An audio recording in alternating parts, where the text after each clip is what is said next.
ఇక మీదట మేమే నిన్ను పాపని బాగా చూసుకుంటాం మిస్సమ్మ. నువ్వు బాధపడకు. మనమంతా ఎప్పటికీ కలిసే ఉంటాం మిస్సమ్మ. నువ్వు ధైర్యంగా ఉండు అని పిల్లలు చెప్తూ ఉంటే, సరే పడుకోండి ఇప్పటికే చాలా లేట్ అయింది అని భాగ్య అందరినీ ముద్దులాడి ఏడుస్తూ తన గదికి వస్తుంది. ఇక గదిలో కుప్పకూలిపోయి చాలా ఏడుస్తూ ఉంటే మనోహరి, చెంబ అక్కడికి వచ్చి చాటుగా చూస్తూ చాలా సంతోషపడుతూ ఉంటారు. డౌటే లేదు చెంబ, ఈరోజు రాత్రికే ఇది ఇక్కడ నుండి చెంపైపు వెళ్ళిపోతుంది అని మనోహరి అంటుంది. రాథోడ్ ఇప్పటికే లేట్ అయిపోయింది, ఇక ఇంటికి బయలుదేరి రాథోడ్ అని అమర్ అంటే, లేదు సార్, ఒక 2 రోజులు నేను ఇక్కడే నైట్ డ్యూటీలు చేస్తాను, కాపలా ఉంటాను సార్ అని రాథోడ్ అంటాడు.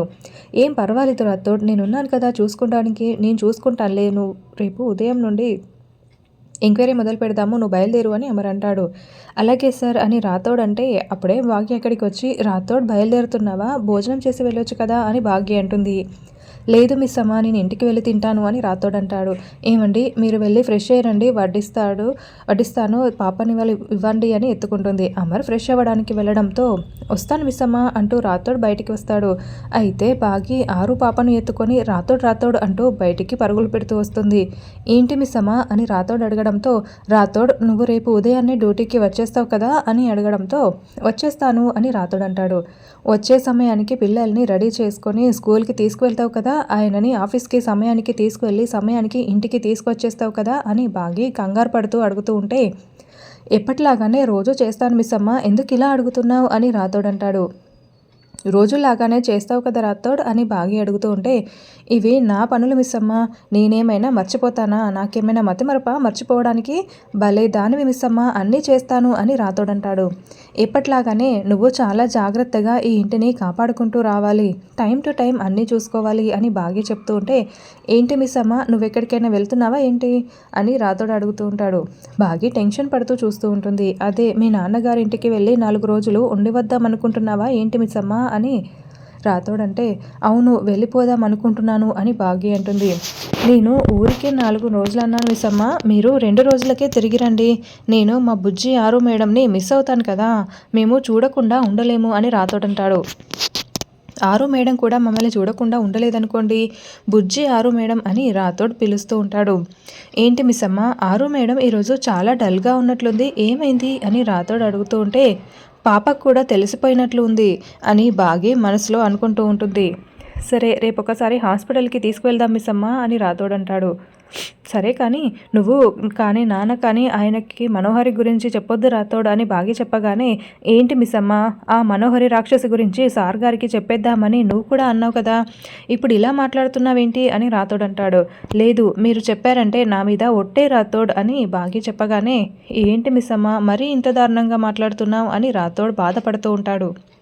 నేను తిరిగి వచ్చే వరకు మీరు చెప్పొద్దని చెప్తున్నాను రాథోడ్, నేను తిరిగి వచ్చే వరకు మీరు చెప్పొద్దని చెప్తున్నాను రాథోడ్, సమయం చూసుకొని నేనే చెప్తానని చెప్తున్నాను అని బాగి చెప్పగానే, ఏంటి మిస్ అమ్మ మీరు 2-3 రోజుల్లో తిరిగి వస్తారు కదా, ఏంటి అప్పగింతల్లా ఇలా మాట్లాడుతున్నారని రాథోడ్ అంటాడు. లేదు రాథోడ్, నేను 7 సంవత్సరాల వరకు తిరిగి రాను, నేను 7 సంవత్సరాల వరకు అజ్ఞాతంలో ఉండిపోబోతున్నాను రాథోడ్ అని మనసులో అనుకుంటూ ఉంటుంది.